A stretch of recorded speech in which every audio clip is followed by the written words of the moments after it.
જય માતાજી મિત્રો, સ્વાગત છે આજના નવા વિડીયોમાં। આજે તારીખ છે 17/8/2026 ને ઘણા બધા ખેડૂતો મિત્રોની કોમેન્ટો આવતી હતી કે શું દાંતીવાડા ડેમમાં પાણીની આવક શરૂ થઈ કે નહીં, અને દાંતીવાડા ડેમના તાજા અને લાઈવ સમાચાર લાવો। તો આજે આપણે બનાસકાંઠા જિલ્લાનો જીવાદોરી સમાન ગણાતો દાંતીવાડા ડેમ ઉપર એક નજર કરીએ તો ઉપરવાસમાં મિત્રો હજુ સુધી જેવો તેવો વરસાદનું આગમન થયું નથી, તેના લીધે હજુ સુધી દાંતીવાડા ડેમમાં પાણીની આવક શરૂ થઈ નથી।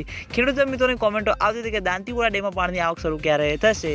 તો મિત્રો દાંતીવાડા ડેમના ઉપરલા ગામ માઉન્ટ આબુ રોડ, અમીરગઢ, રાજસ્થાન ત્યાં આગળ સારો એવો વરસાદ વરસે અને બનાસ નદીમાં પાણીની આવકમાં વધારો થશે।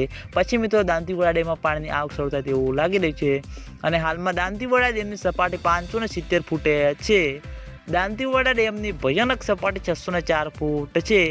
અત્યાર સુધીમાં દાંતીવાડા ડેમ 25.94% ભરાયેલો છે અને બનાસકાંઠા જિલ્લામાં ક્યાંક છૂટાછવાયો વરસાદ વરસી રહ્યો છે અને આગામી દિવસોમાં વરસાદનો નવો રાઉન્ડ આવી રહ્યો છે મિત્રો। અને આજના વિડીયોમાં આટલું હતું। તમે બધા અમારી ચેનલ ઉપર નવા હોય તો વિડીયોને લાઈક કરી દેજો, કોમેન્ટ કરી દેજો અને ચેનલને સબસ્ક્રાઈબ પણ કરી દેજો। તો મિત્રો જય માતાજી।